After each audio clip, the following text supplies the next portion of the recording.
Hello and welcome to another Warframe Reset.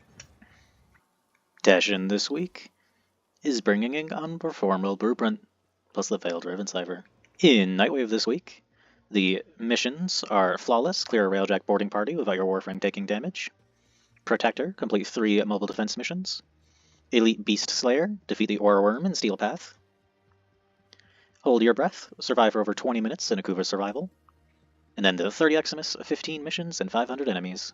Special items this week are the Archiplasmor Solstice Skin Blueprint, the Dual Carries Soso Skin Blueprint, the Merlock Desert Camo Skin Blueprint, the Heck Desert Camo Skin Blueprint, the Nightwave Emblem, the Saturn 6 Cyandana, the Falcor Shock Camo Skin Blueprint, the Saturn 6 Knee Plates, the Gamma Color Palette, the Kinetic Siphon Trap Decoration, the Contrathermal Companion Glyph, the Nightwave Ornament, and the Noggle Statue for the Wolf.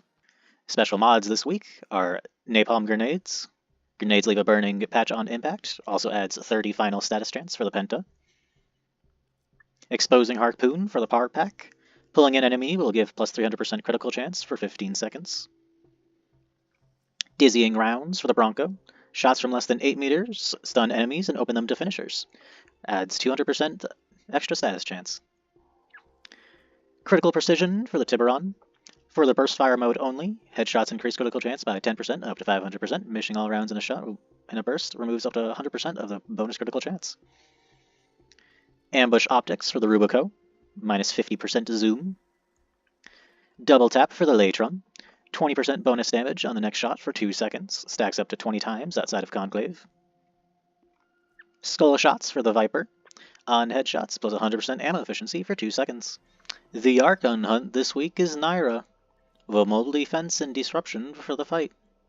In Normal Circuit this week, we have Ivara and Naros and Titania. In Steel Circuit this week, we have Torrid, Dual Toxicist, Dual Ichor, Miter, and Atomos, plus the Rivens and Kuva. In Archimedia this week, the personal modifiers are Fractured Armor. Casting an ability reduces armor by 10% for 10 seconds. Ability Overload. Using ability opens a void rift nearby. Burst Undersupplied. Max ammo on all weapons reduced by 75%. And Untreatable. Pickups do not heal and health orbs cannot be picked up. The first mission is Exterminate with the deviation of a Fissure Cascade. Fissures rip into the mission, causing the enemy level to go up by 1 every 10 seconds. Destroy them to stop the level from increasing further. The risk variable is Fortified Foes. Guardian Eximus units may be encountered, including Guardian Eximus and Necromex. And the elite risk variable is Post-Moto Surges. Slain enemies burst with Void Energy. The next mission is Alchemy, with the deviation of Alchemical Invulnerability. 10% of enemies are equipped with an impervious elemental barrier that can only be destroyed by an Amphor of the corresponding element. With a risk variable of Devil's Bargain. Allies within 4 meters of slain enemies gain plus 25% fire rate at the cost of minus 50% ammo efficiency. With the elite risk variable of Entanglement.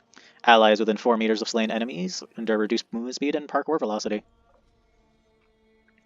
And the last mission is Survival, with the deviation of Parasitic Towers.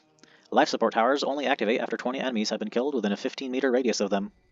With a risk variable of Alluring Arco-Canids. As rogue Arco-Canids charge attacks, they pull Warframes towards them. With the elite risk variable of Commanding Culverins. Rogue Culverins equip weapons that deal 5 times damage to Overguard and Necromex. In Temporal Archimedia this week, the personal modifiers are Undersupplied, max ammo on all weapons reduced by 75%, Hypersensitive, duration of negative status effects is tripled, Constricted, max energy reduced by 75%, and Powerless, all abilities are disabled until the squad kills 50 enemies. The first mission is Hellscrub's Scaldra, with the deviation of Hold Your Breath. The entire region deals toxin damage over time, increasing the longer players remain, except in the vicinity of Hellscrubbers. Some enemies may drop filters that create additional static as temporary safe zones. With a risk variable of It's Alive. Within the underground, hostile overgrowths will attack if players stop moving. With the elite risk variable of Miasmite Swarm. Tech-rot miasmites swarm out of the shadows throughout the mission. The next mission is Exterminate with the deviation of Cache Crash. Consequences of opening a supply cache are active from the start and will intensify once it's opened. Failure to open a supply cache doubles the kill count required to finish the mission. With a risk variable of Miasmite Swarm. Tech-rot miasmites swarm out of the shadows throughout the mission. and the elite risk variable of bolstered belligerence. All enemies have overguard equal to 50% of their max health. Last mission is stage defense, with a deviation of noise suppression.